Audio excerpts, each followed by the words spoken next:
Така, значи пропуснах да идентификация, сега ще видим. Така.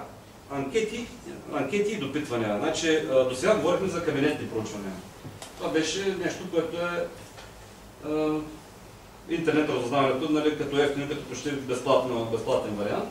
Говорейки вече за анкети и допитвания, тук нещата строят малко по различен начин. Когато се правят анкети и допитвания, естествено ще трябва да има анкетьор, трябва да се направи анкета, данните трябва да се анализират, след това трябва да се интерпретират, защо са такива, как могат да ни бъдат те полезни и така нататък.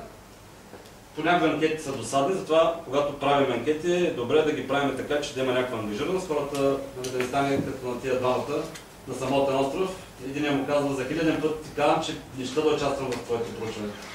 Те групите вече са... Човека си му е в кръвта проучване. Предлагам. Говорейки за проучванията, е много важно да знаем, че няма как, много е скъпо да проучим всички хора. Примерно, ако искаме да изследваме всичките висшисти в България, ние трябва да съберем тук 500 000 човека и да ги анкетираме, което е безбожно скъпо. Основният принцип в анкетирането или в статистиката по-скоро, че ако имаме една генерална съвкупност и използваме една малка част от нея, ние ще получим адекватни резултати, дали примерно на някакви поляризирани отговори, като и в двата случая ще имаме едно стандартно, като в случая ще имаме едно стандартно отклонение в плюс или в минус, което ако ние можем колкото повече хора да го намалим това стандартно отклонение или да приемем, че това стандартно отклонение, примерно нас не напритеснява, плюс-минус 2 или 3%, нас това не напритеснява. Това лежи в основата на тези пазарни проучвания.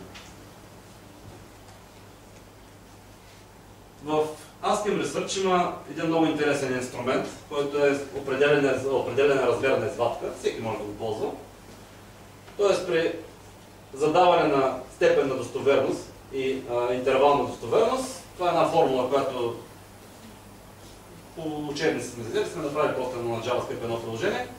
Примерно при една генерална съвкупност от 20 000, колко души ще трябва да анкетираме, така че да получим някаква, при 4,5 примерно интервална достоверност процента плюс-минус, ще не трябва да около 400 души, което едва ли ще е чак толкова точно, но за случая за интернет разузнаване, за интернет анкетиране е достатъчно. Примерно тук е даден и самия пример. Ако 30% са отговорили да, 70% не, означава, че от 25,5 до 34,5 са да, т.е.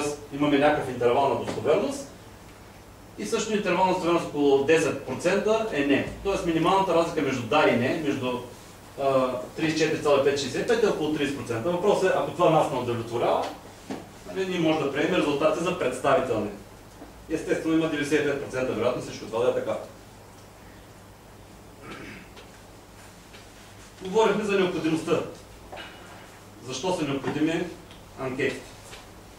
За да управляваме фирмите си, ние се нуждаем от адекватна информация за пазара, за нашите клиенти. Във всеки един момент възникват проблеми някакви в фирмите, по-скоро не проблеми, им трябва да се решават някакви казуси. Процеса на управленско решение. Дефиниране на проблем, формулиране на алтернативи.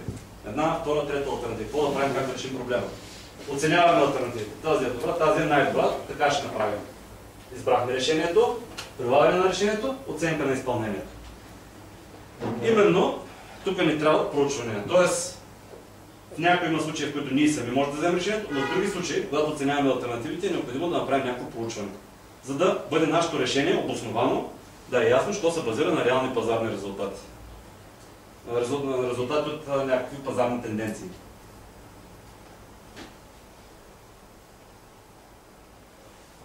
В няколко думи, алгоритъма на едно маркетингово проучване, пак започва с дефиниране на проблем. Има някакъв проблем, ние искаме да направим някакво проучване, пример аз по-нататък ще ви дам. Това кухнята предлага даден ресторант или нещо от този сорт. Той има такава анкета, ще говорим за нея. Определяне на необходимата информация. Какво ни трябва? Оценка, достатъчна ли е тази информация? Тоест ние можем да вземем решението, ни трябва да правим някаква анкета. Ако не, няма нужда. Ако да, определяме типа на проучването. Дали ще го правим с полево или с кабинетно проучване. Определяне на извадката, казахме как става. Избор на метод на събиране на данните, т.е. анкета ли ще ги събираме. как ще анализираме данните и план график за самото провеждане. Кога ще го проведем, колко респонденти, кой ще го провежда и така нататък. Пак казвам, обикновено анкетите не са така безплатни неща, понякога са и доста скъпи. Но както ще видите малко по-нататък, с ASCII не е точно така. Видове проучвания. Тоест, защо на нас не трябва проучване? Може да не трябват пазарни проучвания. Искаме да проучим какви са тенденциите и нагласите на пазара. Търси ли даден продукт или дадена продуктова група. Искаме да разработваме нов продукт. Естествено, че ще е по-ефтино, ако първо ги питаме хората, ще го купуват ли изобщо и тогава да почнем да го разработваме. Въвеждане на нов продукт, опаковка. Примерно, искаме да продаваме такива минерални води и как да ги опакуваме? По 2 или по 3 или по 5 ли? Как хората биха купували най-много? Пускаме едно проучване, виждаме, че примерно по 6 пакетирани са идеални за тях. Оценка на продукта от етапа на жизнения му цикъл. Знаете, там продуктите имат различни етапи в жизнените си цикли, т.е. дали вече да бъде подменен той, дали има още хляб в него. Проучване на потребителска удовлетвореност, доволни са продукти от нашите услуги и продукти. Тестване на продукт. Примерно, много често се правят такива тестове за уебсайтове, за ползваемост на уебсайтове. Проучване за тяхната мотивация при вземане на решение на покупка, проследяване контрол на кампании, примерно пуснали сме дадена реклама, потребителите видяли са изобщо тази реклама, забелязали ли са, ефективна ли е тя, доколко бранд е проникнал и много такива най-различни кампании.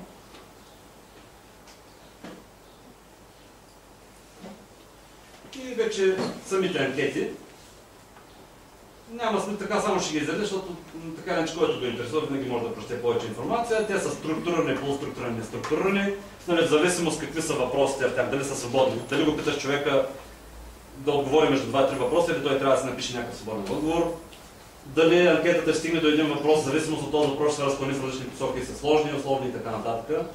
Самите въпроси са класификационни, примерно пол, възраст, професионален статус, въпроси за мнение, какво мислите за поведенчески въпроси, колко често и какво се правите. Най-често те са затворени и отворени. Затворени въпроси означава именно какъв е вашия пол. Мъж, жена, няма трети вариант. Нали, обикновено. Отворени, когато те могат да си пишат някаква свободни текстове. Като в затворените има категоризационни скали, често се сблъскали с тях. Кажете какво е вашето мнение, каква е вашата оценка от 1 до 6 и така нататък. Начини на провеждане с интервюиращо лице или онлайн. Именно за онлайн ще говорим на нищо. За онлайн анкети. Ще ви помоля 10 минути само за почивка.